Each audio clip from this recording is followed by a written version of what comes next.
Hi, I'm Lynn. And I'm Amanda, and this is the Pursuit of Badasserie, the podcast.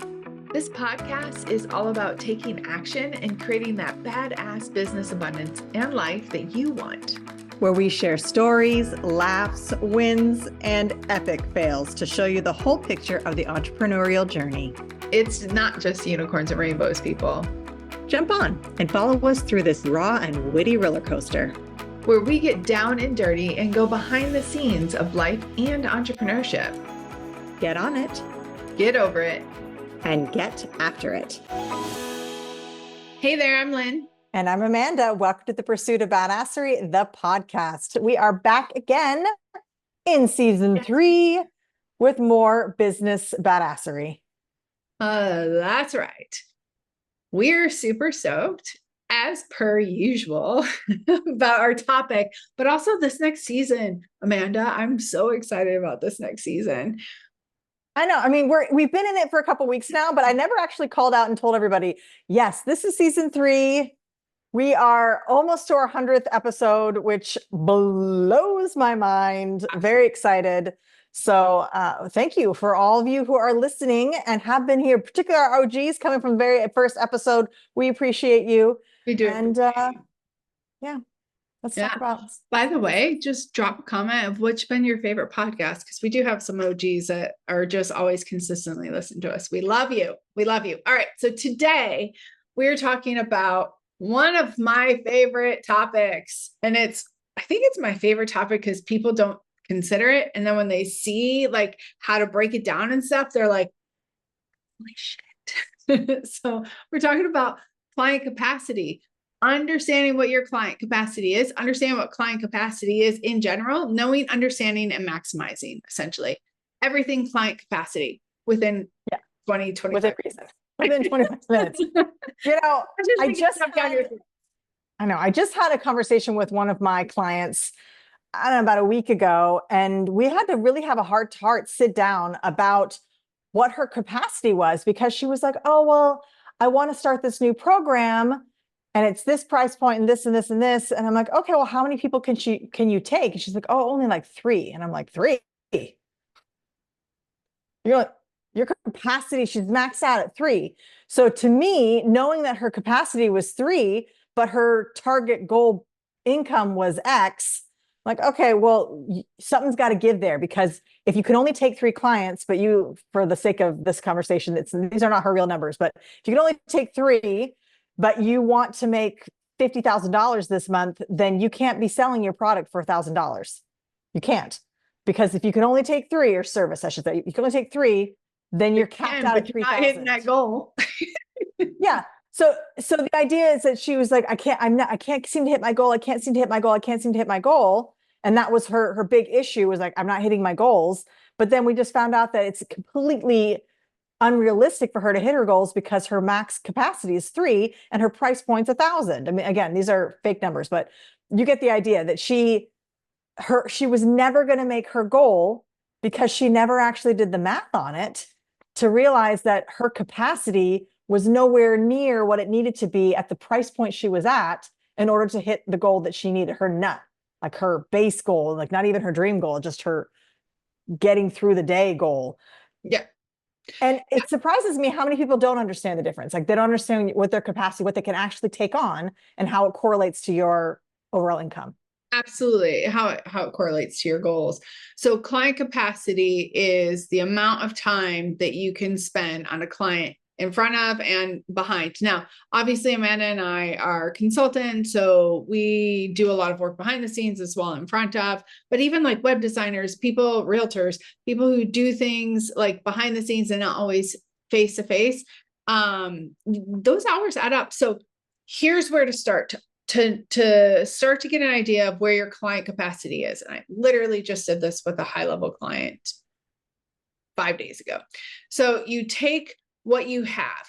So if you already have clients, how many clients, name them out, list them out, and how many hours do a month, and how many hours on week 1, how many hours on week 2, how many hours on week 3, like how many hours. Now, if for this one, it's okay to overestimate. We don't want you to underestimate. It's okay to slightly overestimate, because that gives you a little bit more wiggle room for emergencies, whatever. But if this particular client A takes, and actually for this particular client that I just did, we did it by month. It was easier because he has big clients.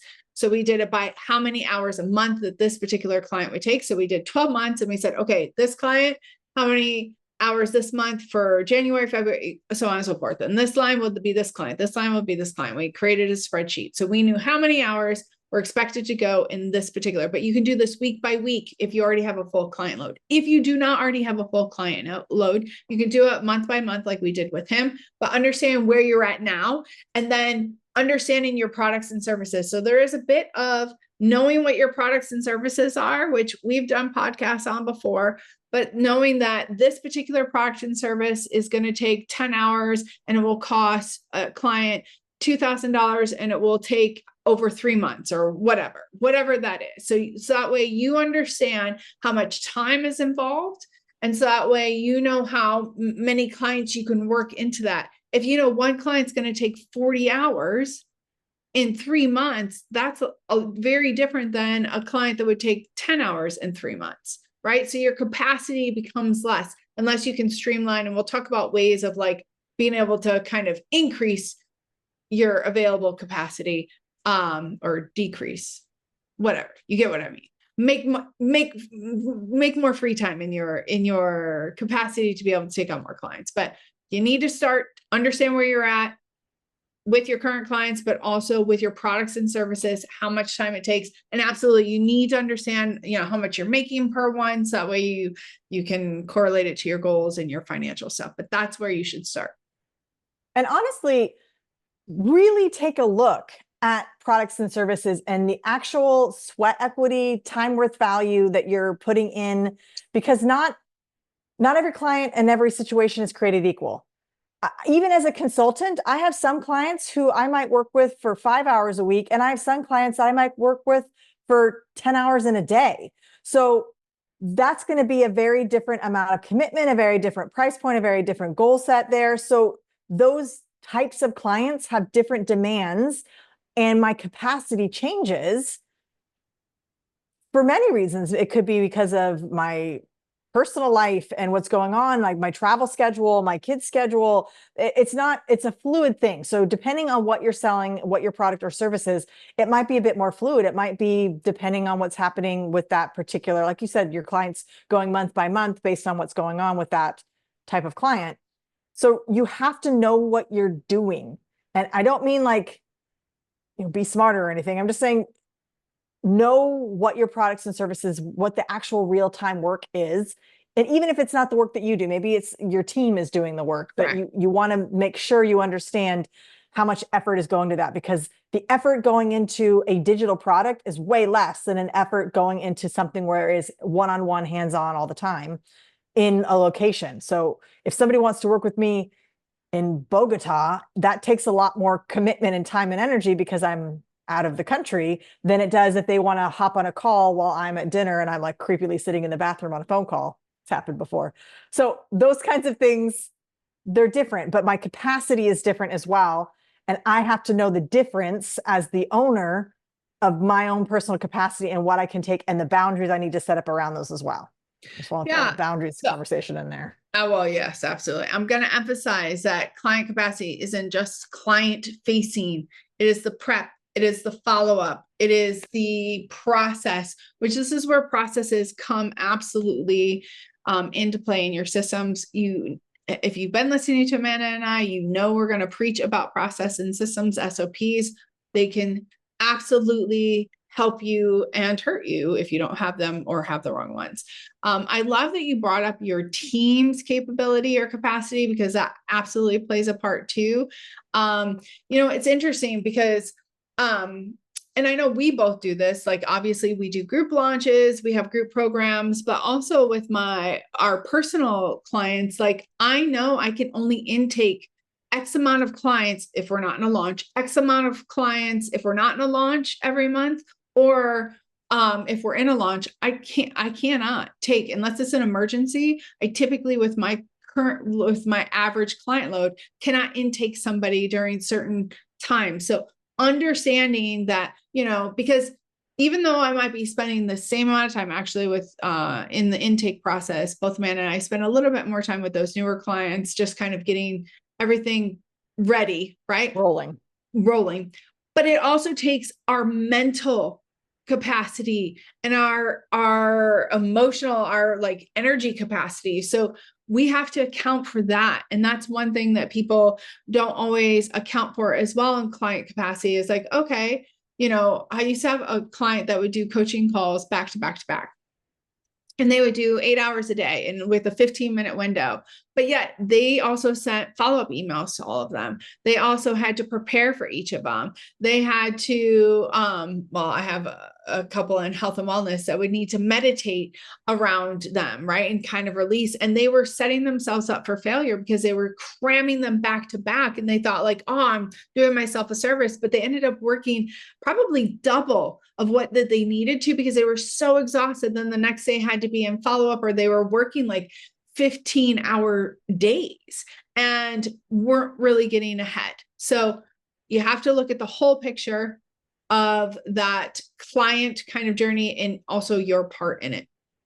Yes, whole and holistic view. Absolutely. Because energetic time is different. And I will 100% admit that I used to think that that was BS. Like, oh, my energetic time. But it absolutely is a thing. And knowing certain clients might take more energetically than others. There's some clients who are going to, and I don't mean that even in a negative way. No. Sometimes there's going to be more post work that you have to do with them, or more, you know, I used to have clients that I never scheduled them before a meal because they would talk and talk and talk. And I was like, I'm starving. And I got to like the hangry stage.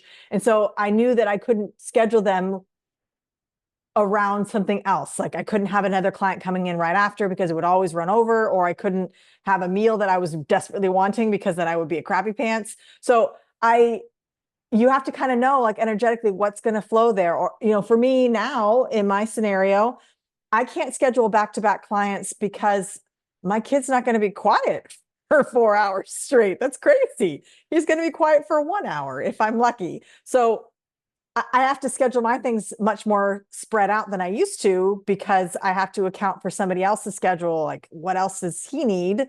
If he's, you know, if I'm home with him. So well, to be honest, I'm always home with him. So it's all those other things you have to think about it. It's a holistic view of your capacity as a whole person, not just as a business owner, because absolutely when I was 22, I would take 12 back-to-back clients on the hour, every hour. Like, I don't even care. Boom, boom, boom, boom. I would do all of them just back-to-back and not even blink.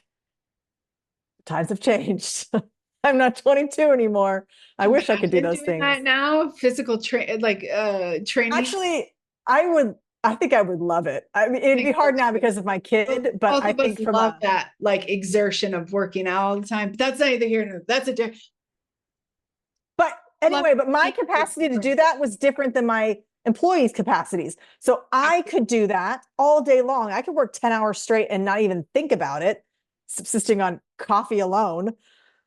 But none of my employees could do that. And until I learned that, it was very hard for me to understand capacity as an employer, as the leader, because I was like, they're all just being lazy. Like, no, their capacity is different than yours. So understanding your team's capacity is also important because it's not just your company as a whole or you as a whole. There's individual people in there as well. Like there's individual people that also have boundaries and capacities that you have to consider as well. Absolutely. Just a few more kind of high level points is with client capacity, when you can lean into technology, it's really going to help you out in almost every industry. So leveraging CRM tools, automations, even for like, we use Zoom for most of our meetings. So we have a note taker that automatically takes all of the notes for us. So we don't have to remember things, right? Setting things up in your Google Calendar to remind you. Absolutely. So really, really leveraging technology for you and your team.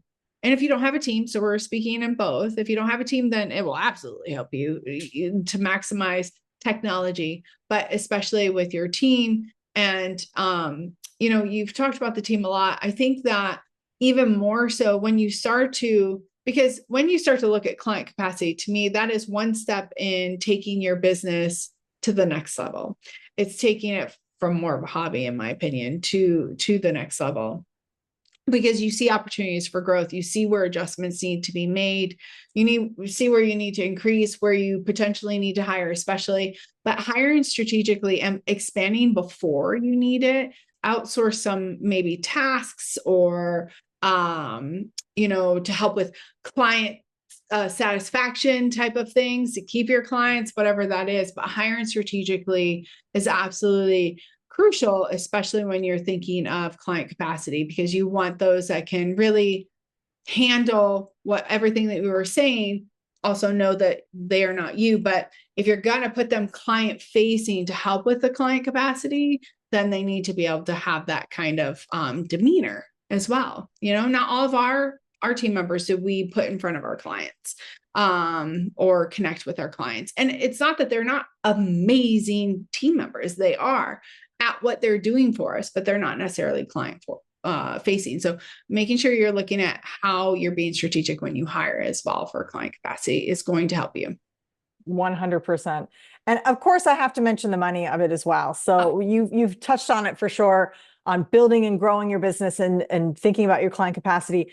But ultimately, and this is the very first thing I mentioned in the podcast today, if you know you want to hit X amount of dollars, then you're going to have to adjust your capacity or your prices or something to adjust for that. Because if your capacity is 10 people, but you need 20 in order to hit your goals, something has to give.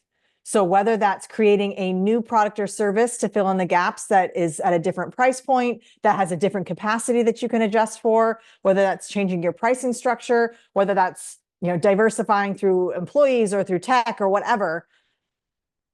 This is just a part of knowing your numbers, just like your P&Ls, just like your balance sheets. Hopefully, this is part of it. Knowing your capacity, knowing your retention rates, knowing the percentage capacity that you're currently at. Like, those are the numbers that are less spoken about, but are equally as important when we talk about knowing your numbers in your business. There's a lot more to it than just take home checks at the end of the year. Yes, absolutely. All right. We're at time. We could keep going on and on, but kind of like with everything, I'm sure we're going to have a follow-up, but please let us know your questions about this. Like, this is something that we love to do. I'm sitting here thinking, I'm like, dang, especially with these launches that we have going on, it's time for me because this is something Amanda and I review quite often. Even though we have a streamlined process, it's good to kind of like clear out all the clutter and look at it. And I was just sitting here thinking, I was like, man, I've been doing this so much for everybody else. So I'm going to sit here and redo it for myself, because it also gives you an idea of where you're actually putting your time and effort, because a lot of times people think that they're spending so much time with their clients, but they're not. And they have all this free time too. So you actually have more capacity than what you think. It's mind-blowing. Do the work, but we want to hear your questions. We want to hear your ahas. We want to hear like where you see either you're really excelling or dropping the ball, because without clients, guys, you do not have a business. You do not have a business. So it is important to put effort and thought and strategy around your client processes. Period. So let us know your thoughts, what you're thinking, what you need help with. We are here to answer it. It's season 3. Let's answer your questions. Don't be shy. Absolutely. Triple threat. All right. Till next time. Get after it. All right, everyone. It's not enough to just listen. Now you've got to put it into action. We are so excited to see what you do next. If you enjoyed our show, please leave us a review on iTunes. And to find out more about what we're doing, visit us at thepursuitofbadasserie.com.